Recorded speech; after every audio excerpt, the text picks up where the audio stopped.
आपल्या मुलाच्या भविष्यासाठी योग्य शाळा निवडली का? हो, जिल्हा परिषद प्राथमिक शाळा.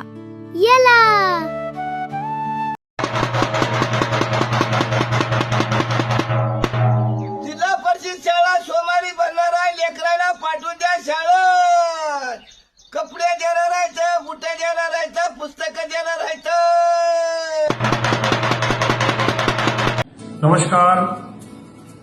आज 15 जून शाळेचा पहिला दिवस आणि शाळेचा पहिल्या दिवसाला प्रवेश उत्सव हा साजरी करण्यासाठी तुमचं सगळ्यांचं स्वागत करण्यासाठी इथे मी आपला लाडका भाऊ जयकुमार भाऊ पालकमंत्री धुळे इथे हजर आहे.